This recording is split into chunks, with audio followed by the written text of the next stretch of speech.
great tone in singing comes very much in the same way that great tone from playing any instrument is all about touch. You're constantly looking for what's your lightest touch. So first that just seems easy. Well, I, singing light, there it is. But there's not really any tone in there. So we're looking for vibrancy. And to get vibrancy, you have to understand a few things. One is you have to understand about air on the tone or air not on the tone. And even though we like air on the tone, the more you can cultivate a tone, a non-airy tone, a non-airy, very, very buzzy, although it doesn't have to be obnoxiously buzzy, and that's part of what we're going to talk about here, but a very vibrant tone.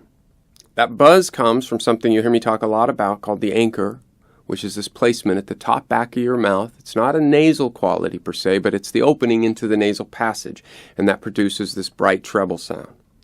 And so to constantly be creating this vibrant tone that is all about touch is how you're going to develop an overall great tone in your sound. Because then as you add anything, as you let some air go by, as you add some other vocal textures, your foundation to that is just this great fundamental tone. So in your warm-ups, be sure to include a lot of this, which is a very, what I call, in my system, the art of body singing, a number one ratio, which is a non-airy, very buzzy tone. A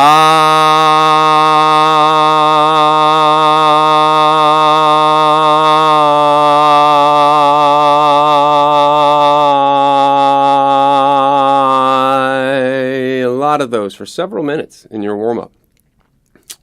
Because you heard in another example I talked about what I call open body vibrato. You should hear some movement in this tone. If you're not hearing movement, you need to keep finding a lighter touch. Now, how do you find a lighter touch? The way to do that at first is with individual tones.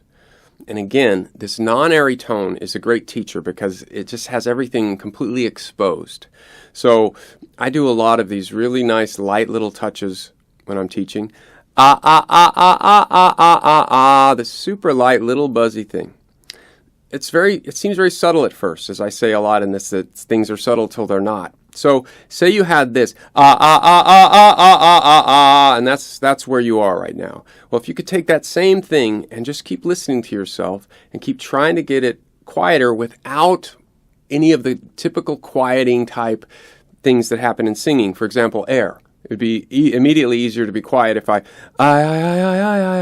let some air go. But if I keep to this, stick to my guns here and try to keep to this buzzy, non-airy tone, then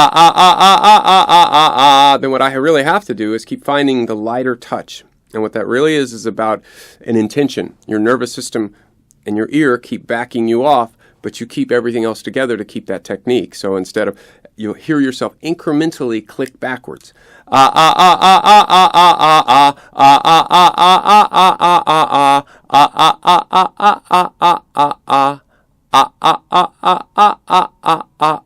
I keep finding the lightest touch without using air, without letting air slip.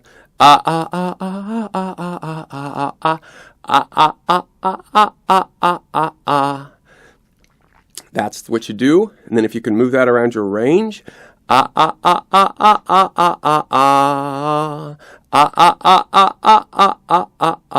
it's easier said than done because it wants to slip. Slipped on that top note. I have to focus and I have to do some stuff. For one, I'm pulling on my ribs here to help myself support this tone. Support that perfect pressure that I talk a lot about in this system. You're managing pressure here.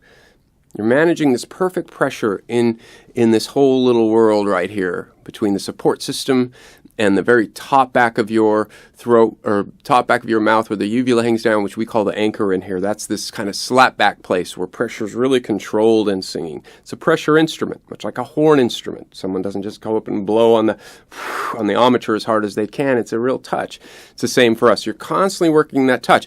Well, then you can do it with a individual note, which is going to be easier than sustaining. Then your goal is to, can I start sustaining this? And that could be seconds at a time, half a second, until you can get a second and 2 seconds and 3, something like this. Slipped.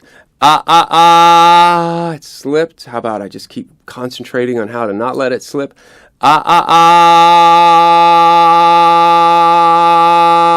Slipped. Got several seconds. When you can do that, this is the kernel to everything, the little bullseye to everything. That sound is small, but it's pretty complete in that it's ready to be extended. It's ready to be connected. More dots to be connected to it. So if you take this you're in a position then to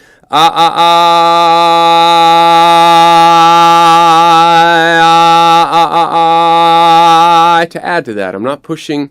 I'm doing some other stuff, which I talk about in some other examples and instructional programs. So developing great tone is about touch and about coordination of the anchor, your support, and kind of how you position yourself here, which has a lot to do with direction. Meaning, do you understand what up and down is in your tone? Do you understand the difference between and these things, which by themselves sound funny, but really being able to position oneself at this perfect little spot is where you're going to develop your great tone from. So work on that a lot and just incorporate it into your warm-ups and spend a lot of time on really nice sustained tones.